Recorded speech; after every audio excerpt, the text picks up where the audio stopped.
Next మనం ఆదిలాబాద్ వెళ్దాం. అక్కడ మా ప్రతినిధి జోషి మనకి అందుబాటులో ఉన్నారు. ఎస్, అక్కడ ప్రధానంగా చూసుకుంటే ఎమ్మెల్యే జోగురామన్కు కొత్త టెన్షన్ మొదలైనట్లు కనిపిస్తుంది. అసంతృప్తితో అధిక కౌన్సిలర్లు ఉన్నట్లు తెలుస్తుంది. ఎమ్మెల్యేతో వారందరూ కూడా రహస్యంగా కౌన్సిలర్లందరూ కూడా భేటీ అయినట్టు తెలుస్తుంది. అది ఈ విషయం బయటకి పొక్కకుండా చాలా జాగ్రత్తగా తీసుకున్నట్టు వార్తలు కూడా మనకు వస్తున్నటువంటి పరిస్థితి. 4 ఏళ్ళలో తమకు ఏం చేయలేదని కూడా కౌన్సిలర్లు ఇక అసహనం వ్యక్తం చేస్తూ ప్రశ్నల వర్షం కురిపిస్తున్నటువంటి పరిస్థితి ఉందని తెలుస్తుంది. సొంత పార్టీ కౌన్సిలర్ల ప్రశ్నలతో జోగువారు ఒక విధంగా సతమతం అవుతున్నట్టు తెలుస్తుంది. ఇక దాటవేసే ప్రయత్నం చేసినప్పుడు కూడా ఇక ఎప్పటికప్పుడు ఏమీ చేయలేనటువంటి పరిస్థితి ఎదుర్కొంటుంది. ఇక ఈ నేపథ్యంలోనే ఈ ఆశావాహులు ఎవరైతే ఉంటారో సంకటంలో జోగువారు ఉన్న నేపథ్యంలో వారందరూ కూడా మిగతా పార్టీల వైపు, ప్రధానంగా కాంగ్రెస్ పార్టీ వైపు చూస్తున్నటువంటి పరిస్థితి కనిపిస్తుంది. విపక్ష పార్టీలతో టచ్లోకి పలువురు బీఆర్ఎస్ కౌన్సిలర్లు కూడా ఇప్పటికే ఉన్నట్లు కూడా వార్తలు చక్కర్లు కొడుతున్నటువంటి పరిస్థితి కూడా కనిపిస్తుంది. అంటే ఇక్కడ ఉన్నటువంటి పరిస్థితులు పూర్తిగా కూడా రాజకీయాలు మరికొన్ని రోజులు ఎన్నికలు ఉన్న నేపథ్యంలో పూర్తిగా మారిపోతున్నటువంటి పరిస్థితి కనిపిస్తుంది. ఎస్, దీనికి సంబంధించిన పూర్తి అప్డేట్స్ ఏంటి జోషి, చెప్పండి. అక్కడ ఉన్నటువంటి పరిణామాలు ఏంటి, అసలు ఏం జరుగుతుంది? Good evening Rajasekhar. ఆదిలాబాద్ కు సంబంధించినటువంటి రాజకీయాలు రోజు రోజుకు చాలా రసవత్తరంగా మారుతున్నటువంటి పరిస్థితి. ప్రధానంగా 4 పర్యాయాలు ఇక్కడ ఎమ్మెల్యేగా గెలిచినటువంటి జోగురామన్నకు రాబోయే ఎన్నికలు ఇప్పుడు ప్రస్తుతం ఉన్నటువంటి పరిస్థితుల దృష్ట్యా చూసినట్లయితే రాబోయే ఎన్నికల కాలం పూర్తిగా ఇబ్బందికరంగాను కొంత గడ్డుగాను ఉండేటటువంటి అవకాశాలు అయితే కనిపిస్తున్నటువంటి నేపథ్యం.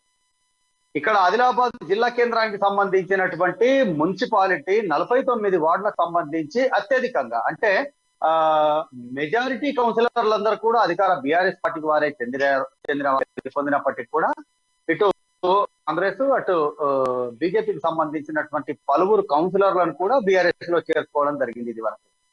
అంతేకాకుండా సాంకేతిక విపక్ష పార్టీల్లో ఉంటున్నటువంటి కౌన్సిలర్లు కూడా అంతరంగికంగా అధికార పార్టీకి సంబంధించినటువంటి వారితో సఖ్యతగా ఉన్నటువంటి పరిస్థితి. అయితే ప్రస్తుతం ఉన్నటువంటి పరిస్థితులు చూసినట్లయితే వీళ్ళుగా ఉన్నప్పటికీ అంటే ఇప్పుడు ప్రస్తుతం అంటే రోజులుగా ఉన్నటువంటి పరిస్థితి అందరూ అత్యధికమైనటువంటి కౌన్సిలర్ ఎటువంటి లబ్ధి కూడా లేదని చెప్పి వాళ్ళు, అలాగే దీనికి ఒకటి మాట్లాడదాము అన్నటువంటి కోణంలో ప్రత్యేకంగా ఎమ్మెల్యే జోగురామన్నతో వాళ్ళు రహస్యంగా గత 4 రోజుల క్రితం భేటీ అయినట్లుగా మనకు సమాచారం తెలుస్తుంది. ఒక ప్రత్యేకమైనటువంటి వాళ్ళకు సంబంధించినటువంటి ప్రైవేట్ ప్లేస్ లో జోగురామన్నతో వీళ్ళందరూ కూడా దాదాపుగా 27 మంది కౌన్సిలర్లు రహస్యంగా భేటీ కావడం జరిగింది ఈవినింగ్ అంటే సాయంత్రం పూట. అయితే వీళ్ళందరూ కూడా గత 4 సంవత్సరాల కాల వ్యవధిలో తమకు ఎటువంటి లబ్ధి చేకూరలేదు. గతంలో మీరు మంత్రిగా పనిచేశారు, ప్రస్తుతం పూర్తి అధికారం బీఆర్ఎస్ కు సంబంధించినటువంటిదే ఉన్నప్పటికీ కూడా తమకు ఎటువంటి న్యాయము ఎటువంటి లబ్ధి అసలు వీళ్ళ అయితే ఇదే అయినటువంటి సందర్భంలో వీళ్ళందరినీ కూడా సరే రోజుల్లో న్యాయం చేస్తానని చెప్పి వారు వారికి ఇచ్చినప్పటికీ కూడా ఈ ఎమ్మెల్యే సంబంధించినటువంటి హామీతో వాళ్ళందరూ పూర్తిగా సంతృప్తి చెందనటువంటి పరిస్థితులు అయితే నెలకొన్నట్లుగా తెలుస్తోంది. అదే క్రమంలో అంటే జోగువారు అవలంబించినటువంటి దాటవేత ధోరణి ఏదైతే ఉందో కౌన్సిలర్లలో పూర్తిగా ఒక రకమైనటువంటి అభద్రతా భావానికి దారితీస్తున్నట్లుగా తెలుస్తోంది. అయితే ఈ దాటవేత ధోరణికి సంబంధించి ప్రస్తుతానికి జోగువారు ఆ పరిస్థితుల నుండి కౌన్సిలర్ల ప్రశ్నల నుండి గట్టెక్కినప్పటికీ కూడా ఈ యొక్క జాప్యము దాటవేత ధోరణి అనేటటువంటిది దీర్ఘకాలికంగా పనికిరాదు అనేటటువంటి కోణంలో కనుక ఆలోచించినట్లయితే ఇదే పరిస్థితులు ఇక మీదట కూడా కొనసాగేటటువంటి పరిస్థితులు ఉన్నట్లయితే రాబోయే కొద్ది కాలంలోనే అత్యధికంగా ఉన్నటువంటి అధికార పార్టీకి చెందినటువంటి కౌన్సిలర్లందరూ కూడా వేరే పార్టీకి ప్రధానంగా కాంగ్రెస్ కు మళ్ళడం ఖాయం అనేటటువంటి వ్యాఖ్యలు అయితే కౌన్సిల్ కు సంబంధించినటువంటి కొంతమంది వినిపిస్తున్నటువంటి పరిస్థితి. ప్రధానంగా ఇప్పటికే కొంతమంది అంటే రాజకీయాలను బేరీజు వేసుకుంటున్నటువంటి కౌన్సిలర్లలో కొంతమంది ఇదివరకే ఇటు కాంగ్రెస్ తోనూ టచ్ లో ఉన్నటువంటి సమాచారం. అయితే ఈ యొక్క దాటవేత ధోరణి ఏదైతే ఉందో ఇది ఇలాగే కొనసాగినట్లయితే రాబోయే రోజుల్లో ఇటు కాంగ్రెస్ పార్టీ పట్ల ఆకర్షితులు అయ్యేటటువంటి అధికార పార్టీకి చెందినటువంటి కౌన్సిలర్ల సంఖ్య మరింతగా పెరిగినప్పటికీ కూడా ఆశ్చర్యపోనవసరం లేదు రాజశేఖర్.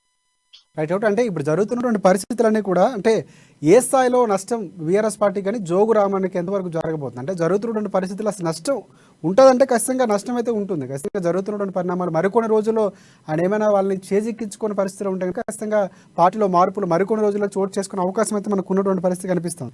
కానీ ఎంతవరకు ప్రభావం ఉండబోతుంది, దాన్ని సర్దుబాటు చేసుకునే అవకాశం ఏమైనా ఉందా? ఎందుకంటే ఇప్పుడు జరుగుతున్నటువంటి రాజకీయ పరిణామాల్లో చాలా వరకు మార్పులు చోటు చేసుకుంటున్నాయి. పార్టీలో ఉన్నటువంటి ఆశావాహులు కూడా పూర్తి స్థాయిలో చివరిసారి క్రూషియల్ టైం కాబట్టి ఖచ్చితంగా వారి యొక్క వాణి వినిపించే ప్రయత్నం చేస్తారు. కానీ ఇప్పుడు జోగురామన్ చిక్కుల్లో ఉన్నారనుకోవచ్చా? అంటే మిగతా పార్టీలకు ఎంతవరకు లాభం చేకూరుతుందంటే ప్రధానంగా కాంగ్రెస్ పార్టీకి మనం మాట్లాడుకుంటే కంది శ్రీనివాసరెడ్డి పార్టీ ఏదైతే ఆయన పార్టీలోకి వచ్చిన తర్వాత పూర్తిగా పరిణామాలు మారినటువంటి పరిస్థితి, ఆ ప్రభావం కూడా కొంతవరకు ఉందనుకోవచ్చు మనం.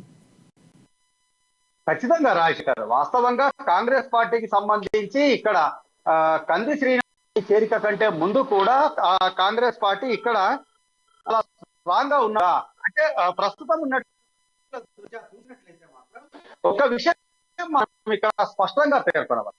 కాంగ్రెస్ పార్టీలో కంది శ్రీనివాసరెడ్డి కంటే ఇక్కడ ఆదిలాబాద్ వర్గంలో 3 గ్రూప్ ప్రస్తుతం వచ్చినటువంటి పరిస్థితులు కనిపిస్తాయి. అయితే దీనికి సంబంధించి వచ్చినట్లయితే మాత్రం కంది శ్రీనివాసరెడ్డి అనేటటువంటి నూతన బలాన్ని ఇచ్చింది అనటంలో ఎటువంటి లేదు. అలాగే పార్టీ చేరికల కార్యక్రమాలు ఏవైతే ఉన్నాయో నిత్యకృత్యాలు అంటే రాజకీయాలకు దూరంగా ఉన్నటువంటి చాలా మంది యువత కావచ్చు, మిగతా వర్గం వాళ్ళు, వయసులకు సంబంధించినటువంటి వాళ్ళందరూ కూడా కాంగ్రెస్ పట్ల అనేటటువంటిది ఈ మధ్య కాలంలో పెరగటము అనేటటువంటి దాన్ని ఖచ్చితంగా కంది శ్రీనివాసరెడ్డి కాంగ్రెస్ పార్టీలో చేరినటువంటి ఎఫెక్ట్ గా మనం పరిగణించాల్సినటువంటి అవకాశాలు ఉన్నాయి. అయితే ఇప్పుడు కంది శ్రీనివాసరెడ్డి చేరికతో కాంగ్రెస్ పార్టీ మరింత ఉత్సాహంగాను మరింత దూకుడుగాను వ్యవహరిస్తున్నటువంటి పరిస్థితి. ఈ నేపథ్యంలో ఖచ్చితంగా ఎమ్మెల్యేగా ఉన్నటువంటి జోగు రామన్నకు కొంత ఇబ్బందికరమైనటువంటి పరిస్థితులు స్పష్టంగా కనిపిస్తున్నాయి. ఇక అదే క్రమంలో ఇంతకాలం అంటే సాంకేతికంగా మనం చూసినట్లయితే 4 మార్లు ఎమ్మెల్యేగా గెలిచినటువంటి వ్యక్తి, 1 మారు అమాత్య పదవిని అలంకరించినటువంటి వ్యక్తి, అలాగే మెజారిటీ వర్గానికి సంబంధించినటువంటి కుల వర్గానికి సంబంధించినటువంటి వ్యక్తిగా పైకి జోగు రామన్న చాలా బలంగాను బలవంతుడిగాను రాజకీయంగా కనిపిస్తున్నప్పటికీ కూడా ఇదంతా కూడా అంటే రాజకీయ వర్గాలకి విశ్లేషణ ప్రకారంగా చూడాల్సినటువంటి కోణంలోనైతే మాత్రం ఇదంతా కూడా కేవలం మేకపోతు గాంభీర్యంగానే వాళ్ళు అభివర్ణిస్తున్నటువంటి పరిస్థితి. అయితే క్రమంగా వరుసగా చోటు చేసుకుంటున్నటువంటి పరిణామాలు కూడా రాజకీయ విశ్లేషకులకు సంబంధించినటువంటి అభిప్రాయాలను పూర్తిగా బలపరుస్తున్నాయని చెప్పి మాత్రం మనకు స్పష్టంగా తెలుస్తుంది. అంటే ఇదివరకు చోటు చేసుకున్నటువంటి కొన్ని పరిణామాలు కావచ్చు, ఆయా గ్రామాల్లో నెలకొన్నటువంటి సమస్యల పరిష్కారంలో రాజకీయంగా జోగు రామన్న ఫెయిల్యూర్స్ ని అక్కడక్కడ జనాలు ప్రశ్నించే పరిస్థితి, ఎత్తి చూపుతున్నటువంటి పరిస్థితి. అలాగే తన సొంత మండలంలో కూలిపోయినటువంటి బ్రిడ్జ్ కు నెలలు గడుస్తున్నప్పటికీ కూడా మరమ్మతులు కూడా చేయించలేనటువంటి దైన్య స్థితిలో ఉన్నటువంటి నేపథ్యం. ఇవన్నీ వేరేసి తాజాగా చోటు చేసుకున్నటువంటి కౌన్సిలర్లకు సంబంధించినటువంటి ప్రత్యేక భేటీ ఉంది. ఒక రకంగా చెప్పాలంటే పూర్తిగా రాజకీయంగా అంటే జోగు రామన్నను అధికార పార్టీకి చెందినటువంటి కౌన్సిలర్లు అత్యధికులందరూ కూడా ఒక రకంగా నిలదీసినటువంటి పరిస్థితి అని మనము పేర్కొనవచ్చు, దీన్ని విశ్లేషించవచ్చు.